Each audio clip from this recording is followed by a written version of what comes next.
इस प्रकार वास्तव में जो भावना होती है उसका नाम अशुचित्वानुप्रेक्षा। माने पवित्रता तो दर्शन ज्ञान चारित्र से होती है। इन बाह्य पदार्थों से शरीर को शुद्ध नहीं किया जा सकता।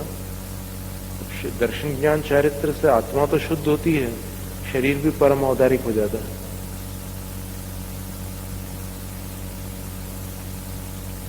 एवं यस्म संस्मरतः शरीर निर्वेद हो। इस प्रकार ऐसा स्मरण करते हुए बार बार अच्छी तरह से स्मरण करने वाले साधु को शरीर के प्रति निर्वेद हो जाता है, विरक्ति होती है। और निर्विण्य और निर्विण्ण होते हुए जन्मोदधिकरणाय चित्तम समाधत्य, अपने मन को संसार समुद्र से तैरने के लिए स्थिर कर लेते हैं। इस बार आचार्य जी ने बोला था पपोरा जी ने कि अशुचित्वानुप्रेक्षा का चिंतन करने से क्या होगा।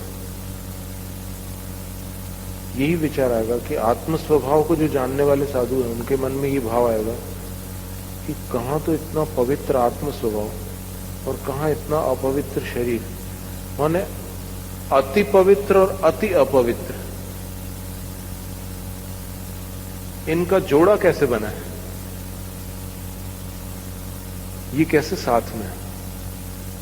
तो फिर इस अपवित्र स्थान से तो निकल करके सिद्धालय जाना ही श्रेयस्कर है। ऐसी भावना होती है, संसार समुद्र से तैरने की इच्छा होती है। आश्रव संवर निर्जरा पूर्वोक्ता, आश्रव संवर और निर्जरा ये तीन अनुप्रेक्षाएं पहले कही जा चुकी है। अपि फिर भी इहोपन्यस्यते, यहां पर फिर से इनको उपस्थित किया जाता है। तद्गत गुणदोष भावनार्थ, आश्रव संवर निर्जरा में जो गुण दोष है उनकी भावना के लिए। आश्रव में दोष है, संवर निर्जरा में गुण है, इस भावना के लिए। तद्य था वो इस प्रकार करना।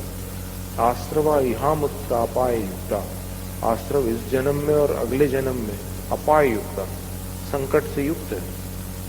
महानदी स्रोतो वेग तीक्ष्णा, महानदी के स्रोतो वेग, स्रोतो वेग यानी जो स्रोत है उसके वेग के समान तीखे हैं, तीक्ष्ण है। इंद्रिय कषाय अव्रतादय, कैसे है वो आश्रव, इंद्रियां हैं, कषाय है, अव्रत आदि है, 57 अस्तु। तत्तेन्द्रियाणि तावत स्पर्शनादीनी, उनमें इंद्रियां कैसी है, स्पर्शनादिक 5 है। वन गज वायस पन्नग पतंग हरिणादीन व्यसनार्णवम अवगाहयन्ति, ये 5 इंद्रियां इन प्राणियों को संकट के सागर में डुबा देती है। जैसे स्पर्शन इंद्रिय वन गज जंगली हाथी को संकटग्रस्त कर देती है, फिर रसना इंद्रिय वायस यानी मछली को संकटग्रस्त करती है, फिर घ्राणेन्द्रिय पन्नग यानी सर्प को संकटग्रस्त कर देती है।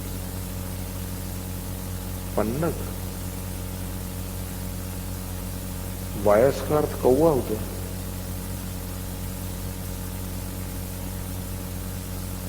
स्पर्शेंद्रिय जंगली हाथी को संकटग्रस्त करती है, रसना इंद्रिय वायस को अर्थात कौवे को संकटग्रस्त करती है। कैसे?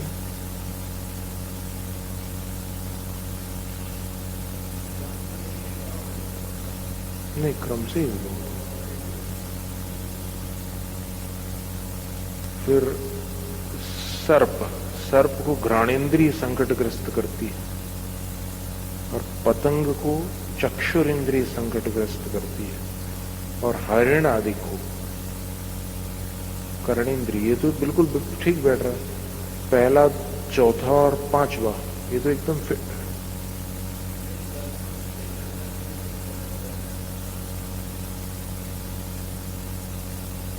नहीं, लेकिन ठीक है, वो मदारी उसको चंदन के पेड़ से पकड़ लेता होगा, ऐसा हो सकता है। लेकिन कौवे का क्या है, रसना इंद्रिय के कारण कौवा संकटग्रस्त होता है।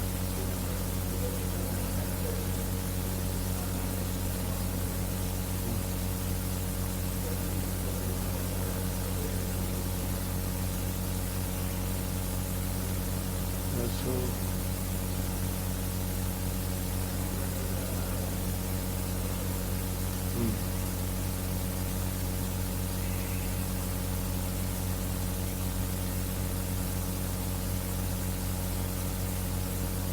ये विशेष दृष्टांत है, क्योंकि मीन का दृष्टांत आता है प्रसिद्ध मछली का। रसना इंद्रिय के कारण मछली संकटग्रस्त हो जाती है। वायस शब्द का अर्थ हमने मछली समझ लिया था, क्योंकि वो पहले ग्रंथों के दृष्टांत के आधार पर वायस का अर्थ होता तो कौवा है, क्योंकि कायोत्सर्ग के दोष में भी वायस दोष आता है। कौवे के समान एक तरफ ऐसे देखना वो दोष।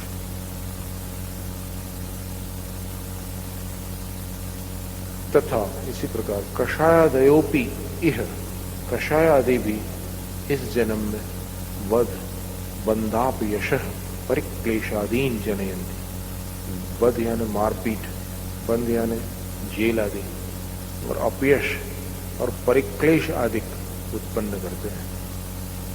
अमुत्रच, और आगामी जन्म में नाना गतिषु, विभिन्न गतियों में, बहुविध दुख प्रज्वलितासु, कैसी हैं वो गतियां? अनेक प्रकार के दुखों से प्रज्वलित हैं। परिभ्रमयंती, भटकाते हैं अगले जन्मों में। इत्येवम् आश्रव दोषानुचिंतन आश्रवानुप्रेक्षा, इस प्रकार आश्रव के दोषों का अनुचिंतन करना आश्रवानुप्रेक्षा है। एवं यस्य चिंतयतः क्षमादिषु श्रेयस्त्व बुद्धिर न प्रच्यवते, इस प्रकार ऐसा चिंतन करने वाले जो मुनि है उनकी क्षमादिक के प्रति जो श्रेयस्कर बुद्धि है, माने क्षमादिक हितकारी है, ऐसी जो मान्यता है वो छूटती नहीं है। सर्व एते आश्रव दोषाः कूर्मवत् समृत आत्मनो न भवन्ति। ये सारे के सारे आश्रव संबंधी दोष कछुए के समान समृद्ध की है आत्मा जिन्होंने, उनके नहीं होते। यानी संवर में चले जाओ तो फिर ये दोष नहीं लगते। यथा, जिस प्रकार महारणवे नावो विवर पिधाने सती, महासमुद्र में नाव के छिद्र बंद कर लेने पर क्रमात् श्रुत जलाभिप्लवे सती, क्रम से श्रुत यानी अंदर आए हुए जल का अभिप्लव होने पर तदाश्रयाणम विनाशो वश्यम भावी,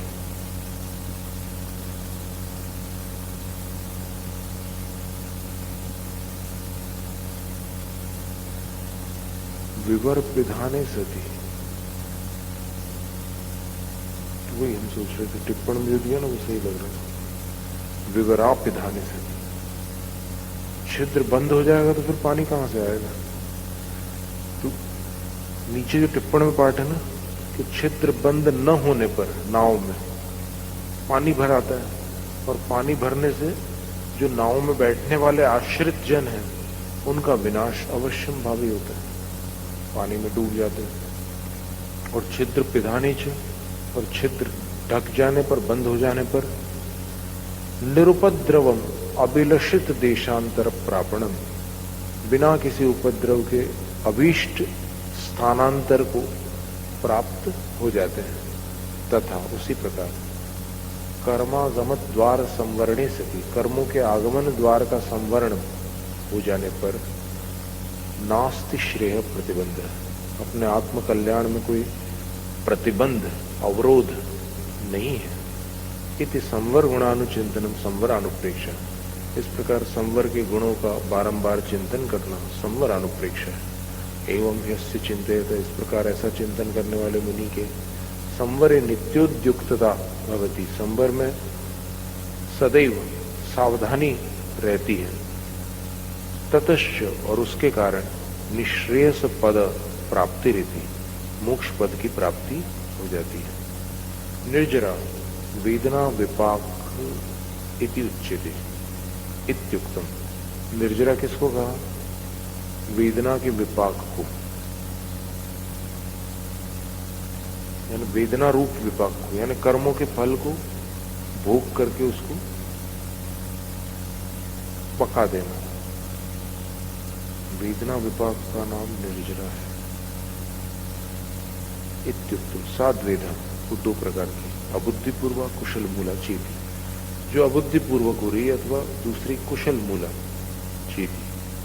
तत्र नरकादिषु गतिषु, उनमें दो निर्जराओं में, नरकादिक गतियों में कर्म फल विपाक जा अबुद्धिपूर्वक, कर्म फल का जब विपाक होता है तो उससे उत्पन्न होने वाली अबुद्धिपूर्वा निर्जरा है, सा अकुशलानुबंध, उसमें कुशल का संपर्क नहीं होता, इसलिए वो अकुशल है। और परिशह जय कृते, परिशयों पर विजय करने पर कुशल मूला निर्जरा होती है। सा शुभानुबंधा, वो शुभ से संपर्क कराने वाली होती है। निरनुबंधा चेती, अथवा शुभ और अशुभ दोनों से संपर्क नहीं कराने वाली भी हो सकती है वो निर्जरा। इत्येवं निर्जराया गुण दोष भावन, इस प्रकार निर्जरा के गुण और दोषों का चिंतन करना निर्जरानुप्रेक्षा है। एवं यस्यानुस्मृत, इस प्रकार इसका बारंबार अनुस्मरण करने वाले मुनि के कर्म निर्जरा यही प्रवृत्ति होती, कर्म निर्जरा के लिए प्रवृत्ति होने लगती है। लोक संस्थान आदि विधिर व्याख्यात, लोक के संस्थान आदि की जो प्रक्रिया थी वो बदला चुके थे। समन्ताद अनंतस्यालोकाकाशस्य बहुमध्य देश भाविनो लोकस, सब तरफ से अनंत अलोकाकाश के बीच में, बिल्कुल बीच वाले भाग में रहने वाला लोक है, उसके संस्थान आदि की विधि बदला चुके हैं। तत्स्वभावानुचिंतनम, उसके स्वभाव का अनुचिंतन करना, बारंबार विचार करना, लोकानुप्रेक्षा। एवं व्यस्याद्यवस्यत तत्व ज्ञान विशुद्धिर्भवति, इस प्रकार से इस लोक का बारंबार चिंतन करने वाले साधु के, निर्णय करने वाले साधु के तत्व ज्ञान संबंधी विशुद्धि होती है। फिर बोधि दुर्लभ अनुप्रेक्षा का चिंतन देखिए कैसा है। एकस्मिन् निगोत शरीरे, एक निगोत शरीर में जीवा सिद्धानाम अनंत गुणा, जो जीव रहते हैं वो सिद्धों के अनंत गुण प्रमाण है। एवं सर्वलोको निरंतरम निश्चित स्थावरई रतस तत्र त्रसता बालुका समुद्रे पतिता वज्र सिकता कणिका एवं दुर्लभा। इस प्रकार सारा लोक निरंतर, माने बिना किसी अंतराल के, स्थावरों से निश्चित है, खचाखच भरा हुआ है। माने सारे लोक में निगोद शरीर व्याप्त है, और एक निगोद शरीर में सिद्धों से अनंत गुणे जीव है। तत्र, उन स्थावरों में से निकलकर त्रसता, त्रस पर्याय प्राप्त करना, बालुका के समुद्र में यानी रेगिस्तान में पड़ी हुई वज्र सिकता कणिका एवं, एक छोटी सी हीरे की कणिका हो, तो रेगिस्तान में अगर कहीं छोटी सी हीरे की कणिका पड़ी हो तो उसकी प्राप्ति कितना दुर्लभ है। पूरे सब तरफ रेत ही रेत है, लेकिन एक उसमें हीरे की कणिका हो, उसका मिलना जितना कठिन है उतना ही स्थावर पर्याय से त्रस पर्याय का मिलना कठिन है। तत्र च, और त्रस पर्याय में भी विकलेन्द्रियाणाम भूयिष्ठत्वात्, विकलेन्द्रियों की अधिकता होने के कारण पंचेन्द्रियता गुणेषु कृतज्ञतेव कृच्छ्रलभ्या, पंचेन्द्रिय पर्याय का प्राप्त होना। जैसे गुण तो बहुत से होते हैं लोगों में, लेकिन किए हुए उपकार को मानना भी एक गुण है। ये गुण बहुत मुश्किल से पाया जाता है। तो इस गुण के समान, कृतज्ञता के समान दुर्लभ पंचेंद्रिय पर्याय, त्रस पर्याय। और तत्र च, पंचेंद्रिय पर्याय भी मिल गई तो तिर्यक्षु, तिर्यंचों में पशु मृग पक्षी सरीसृपादिषु बहुषु सत्सु, बहुत सारे भेद है पंचेंद्रियों के। पशु मृग, पक्षी, सरीसृप यानी रेप्टाइल्स जो होते हैं ना, पेट के बल सरकते हैं जो, आदि बहुषु सत्सु, इनकी बहुलता होने पर मनुष्य भावश चतुष्पथे रत्न राशि दुरासद, मनुष्य पर्याय की प्राप्ति चौराहे पर अगर रत्नों का समूह मिल जाए तो लगभग असंभव है कि चौराहे पर कभी रत्नों का समूह मिल जाए, तो उसके समान दुर्लभ है।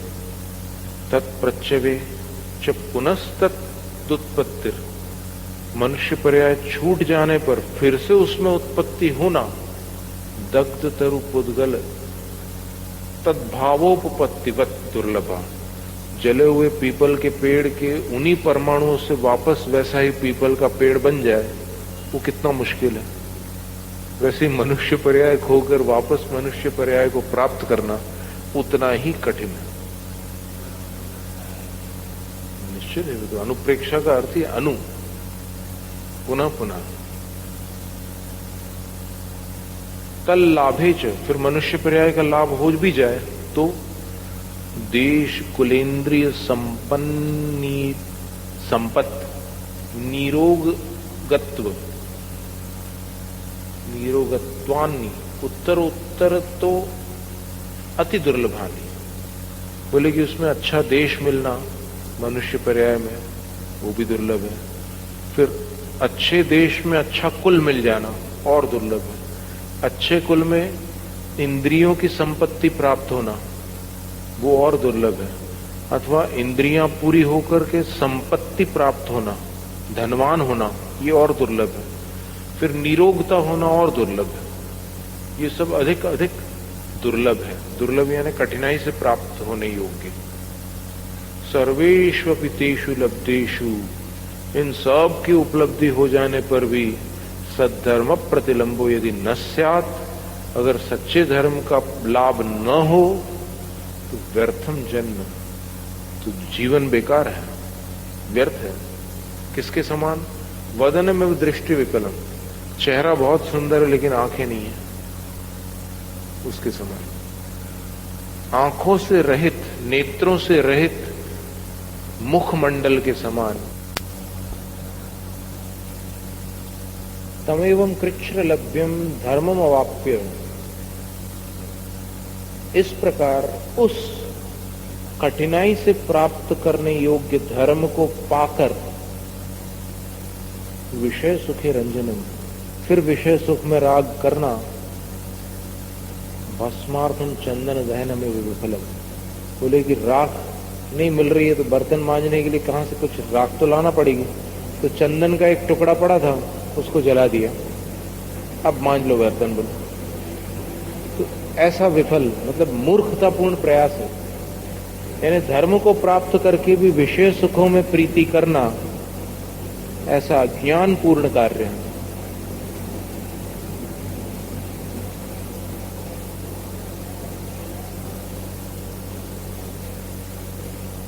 फिर इसके आगे विरक्त विषय सुख से, विषय सुख से जो विरक्त हुए हैं उनका तपो भावना, धर्म प्रभावना, सुख मरणादि लक्षण समाधिर दुरवापः, तपस्या की भावना, धर्म की प्रभावना और सुख मरण आदि है नाम जिसका, माने शांतिपूर्वक मृत्यु को प्राप्त होना, ये सब ऐसी जो समाधि है वो दुरवापः, अत्यंत मुश्किल से प्राप्त होने वाली है। तस्मिन् सति तपो भावना और धर्म की प्रभावना।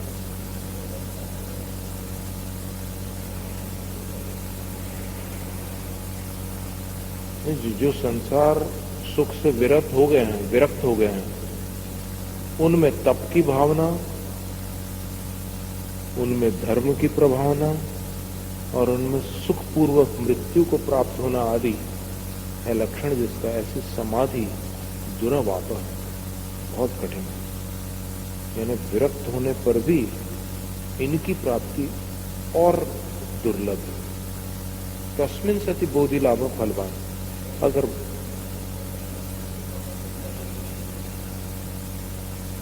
यानी विषय सुखों से विरक्त होकर के फिर धर्म प्रभाव न करने की क्षमता भी हो ना, सबके पास तो नहीं हो सकती, वो और दुर्लभ है। तपो भावना भी सबके अंदर नहीं हो सकती, पुलाक मुनि में तो होती नहीं है, वो और दुर्लभ है। और सुख मरण शांतिपूर्वक, मतलब बिना वेदना के और बिना किसी आकुलता के अच्छी तरह समाधि मरण हो जाए, ये और दुर्लभ है। तो इस प्रकार का जो समाधान है या समाधि है वो दुर्लभ, कठिनाई से प्राप्त है। तस्मिन सति बोधि लाभ फलवान, और समाधि हो जाए तो फिर बोधि लाभ जो है वो फलवान यानी सार्थक है। भवती इति चिंतन, ऐसा चिंतन करना बोधि दुर्लभ अनुप्रेक्षा, बोधि दुर्लभ अनुप्रेक्षा है। एवं यस्य भावे तो बोधिम प्राप्ति प्रमादो न कदाचित अभी भवती। इस प्रकार ऐसी भावना करने वाले मुनि के बोधि की प्राप्ति करके, प्राप्ति होने पर प्रमाद कभी नहीं होता। बार बार बोधि दुर्लभ की भावना करने से प्रमाद नहीं होता, प्रमाद से तो पतन होता है और कोई कारण नहीं है पतन का। धर्म से पतित होने का कारण क्या है? प्रमाद है। क्या? नहीं, वो तो यहां तो कह रहे हैं कि बोधि का लाभ समाधि होने पर सार्थक है। अब जिसका बोधि लाभ ही नहीं है तो समाधि कहां से हो जाएगी? वो अनुवाद में होगा, मूल में नहीं है। मूल में देख लो, अपन अभी देख लो, दूसरा भाग आदि पुराण का है ना, उसको देख लेंगे। फिर दूसरा जो उत्तरखंड है ना, आदि पुराण का दूसरा भाग, उसमें लिखा होगा, हो ही नहीं सकता मूल में। और एक बार देखा भी था शायद बीच में। अयं जिनोपदिष्टो धर्मो हिंसा लक्षण, यह जो जिनेन्द्र भगवान द्वारा उपदिष्ट धर्म है वो अहिंसा लक्षण है, अहिंसा लक्षण वाला है। अहिंसा लक्षण यानी अहिंसा उसका नाम है। अहिंसा धर्म ही जिनेन्द्र धर्म है। सत्याधिष्ठित, सत्य उसका आधार है। विनय मूल है, विनय उसकी जड़ है। क्षमा बल है, क्षमा उसकी शक्ति है।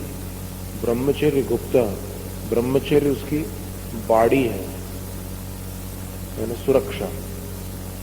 और उपशम प्रधान है, शांति उसमें प्रधान है। नियति लक्षण है, नियति उसका लक्षण है, स्वरूप।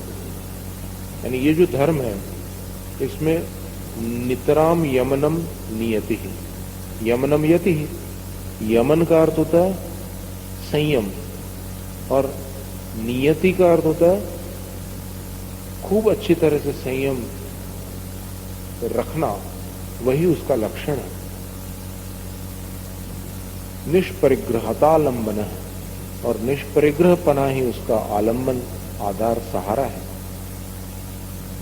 अस्य अलाभात, इस धर्म का लाभ न होने के कारण अनादि संसारी जीवा परिभ्रमंती, अनादि संसार में जीव परिभ्रमण करते रहते हैं। दुष्कर्म विपाकजम दुखम अनुभवंतः, और पाप कर्म के फलस्वरूप उत्पन्न होने वाले दुख का अनुभव करते हुए संसार में भटकते हैं। अस्य पुनः प्रतिलंबे, इस धर्म का लाभ होने पर विविध अभ्युदय प्राप्ति पूर्विका निःश्रेयसोपलब्धि नियता इति चिंतन। इस धर्म का लाभ होने पर अनेक प्रकार के अभ्युदय माने स्वर्गीय सुखों की प्राप्ति पूर्वक मोक्ष सुख की प्राप्ति होना नियत फल है, इसका निश्चित है। ऐसा चिंतन करना धर्म स्वाख्या तत्वानुप्रेक्षा। धर्म है सुंदर नाम जिसका, उसके स्वरूप की अनुप्रेक्षा हो गई। तो धर्म स्वाख्या तत्वानुप्रेक्षा एक ही शब्द है, क्योंकि आश्रव सुंदर नाम तो नहीं हो सकते, आश्रव तो अशुभ है।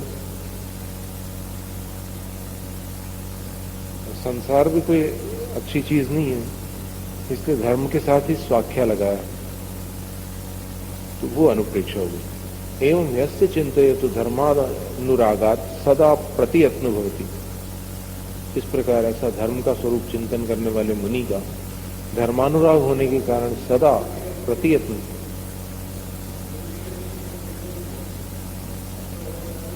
नहीं, उस जो नाम दिए है ना अनुप्रेक्षा के, अनुप्रेक्षा सुंदर हो सकती है क्योंकि उसका परिणाम अच्छा है, लेकिन वो जो जिसका चिंतन कर रहे हैं, जैसे अशुचि है, अशुचि तो कोई सुंदर वस्तु नहीं है ऐसा।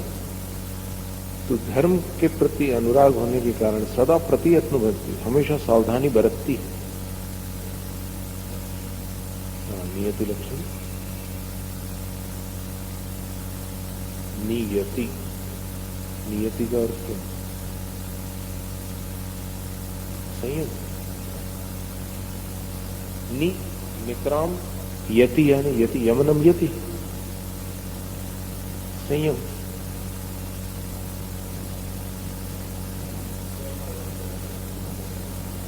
वो तो सभी लोग जोड़ते हैं, उसमें क्या बात होगी? प्रासंगिक अर्थ निकालना चाहिए ना। देखो बाकी सबके साथ मैच होना चाहिए। देखो अहिंसा, अहिंसा पूर्णतः कहां बनेगी? जहां संयम है वहां। फिर सत्य का आधार कहां बनेगा? जहां सत्य महाव्रत और सत्य धर्म है वहां। फिर विनय का मूल कहां बनेगा? जहां विनय तप है। फिर क्षमा बल कहां बनेगा? जहां उत्तम क्षमा है। फिर ब्रह्मचर्य गुप्त कहां बनेगा? जहां ब्रह्मचर्य महाव्रत ब्रह्मचर्य धर्म है। फिर उपशम प्रधान कहां बनेगा? जहां बिल्कुल शांति हो, चारों कषायों का उपशम हो।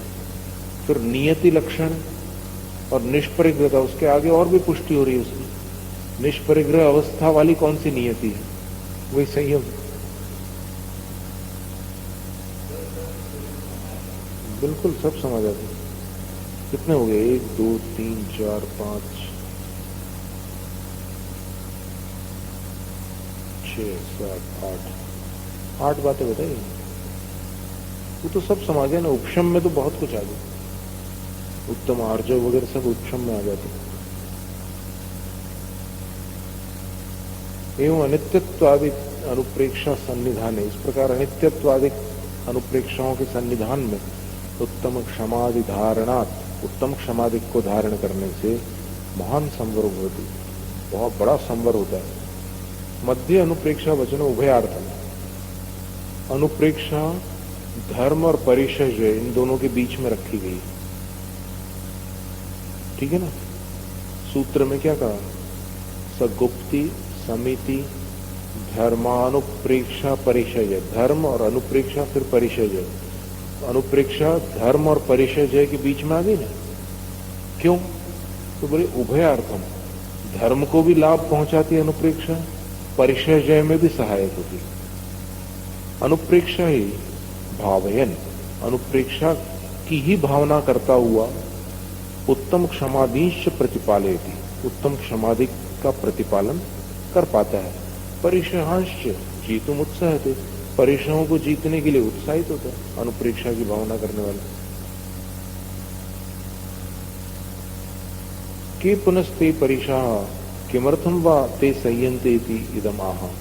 वे परिशय कौन से हैं और उनको क्यों सहा जाता है?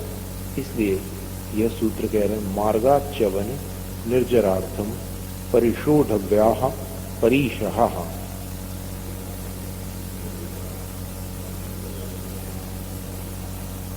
संवर से प्रकृतत्वात्, संवर का प्रकरण होने के कारण 3 मार्गों विशिष्य थे। उस संवर पूर्वक जो मार्ग हो रहा है वो संवर मार्ग है, ऐसा विशेषण लगा लेना। मार्ग शब्द है ना सूत्र में, कौन सा मार्ग? संवर मार्ग। संवर मार्ग इति तदच्चवनार्थम, उससे च्युत न होने के लिए, निर्जरार्थम च, और निर्जरा के लिए भी, परिशोढव्या परिशा, परिशाओं को सहन कर लेना चाहिए। क्षुत पिपासादि सहनम कुर्वन्तः, क्षुधा और पिपासा आदि को सहन करने वाले, जिनोपदिष्ट दिष्टान मार्गात, जिनेन्द्र भगवान द्वारा उपदिष्ट मार्ग से अप्रच्यवमानास, विचलित नहीं होते। तन मार्ग परिक्रमण परिचयन, और उस मार्ग के परिक्रमण के परिचय से, माने उस मार्ग पर